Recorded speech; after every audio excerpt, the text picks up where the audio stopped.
नमस्कार, एक बार पुनः आपका नवीन योग चैनल पर स्वागत है। आज हम अष्टांग योग के अंतिम पादान पर जा चुके हैं, समाधि।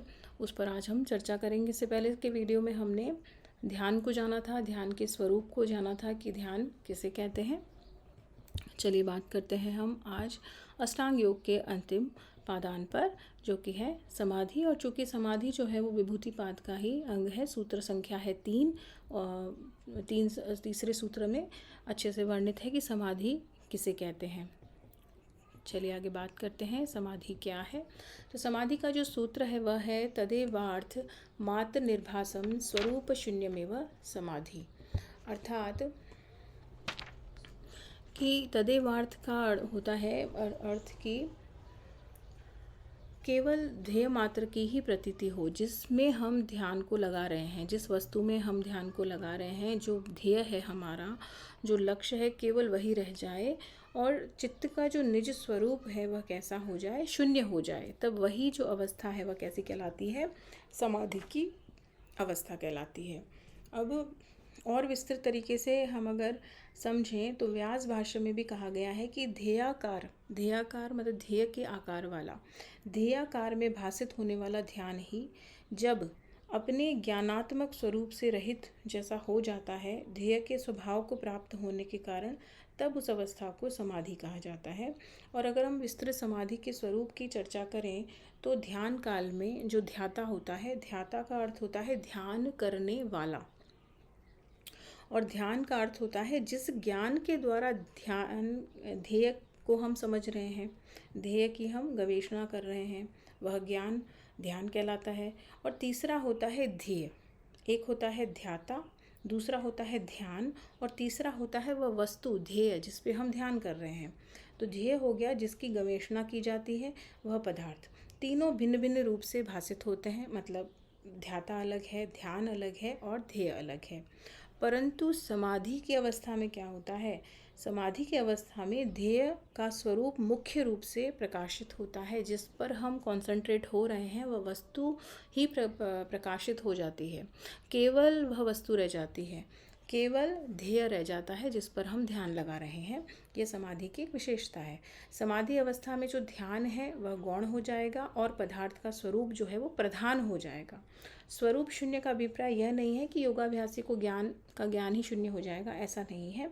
केवल जिस पर वो फोकस कर रहा है वो वस्तु विशेष रह जाएगी, बाकी स्वरूप शून्य हो जाएगा। इस प्रकार की अवस्था को समाधि कहते हैं। और हमने पहले ही पढ़ा था कि योग दर्शन की जो द्वितीय सूत्र था समाधि पाद का, कि योगस चित्त वृत्ति निरोध, चित्त की वृत्तियों को रोक देना ही योग है। तो जब ध्येय वस्तु शेष रह जाती है, स्वरूप शून्य की अवस्था होती है, तब समस्त वृत्तियाँ भी धीरे धीरे क्षीण होने लगती, निरोध की अवस्था होने लगती है।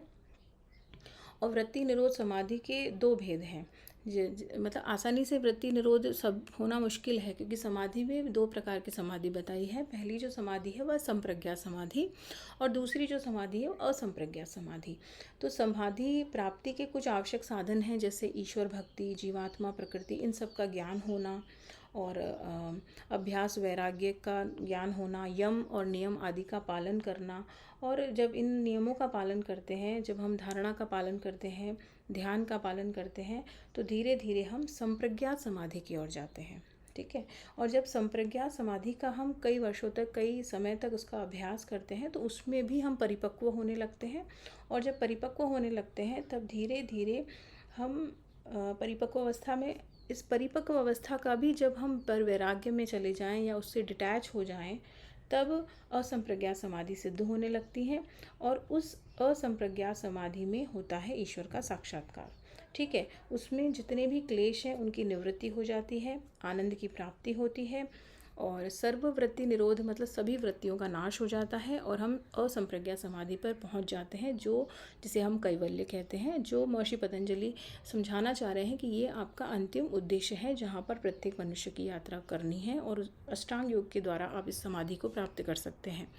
तो आज इस वीडियो में मैंने ये सूत्र का ही वर्णन किया है कि तदेवार्थ मात्र निर्भासम स्वरूप शून्य में समाधि स्वरूप शून्य हो जाता है। केवल जिस वस्तु को हमने ध्यान में लाया गया है, जो ध्येय है, वो ही रह जाता है बस, और कुछ भी शेष नहीं रह जाता। उस अवस्था को समाधि कहा जाता है। समाधि दो प्रकार की है, संप्रज्ञात और असंप्रज्ञात। संप्रज्ञात की जो पराकाष्ठा है, परिपक्व अवस्था है, वही असंप्रज्ञात है। और असंप्रज्ञात समाधि में जितनी भी चित्त की वृत्तियाँ होती है उसका निरोध हो जाता है, उसे ही योग कहा गया है। तो आज हमारा अष्टांग योग पूर्ण होता है।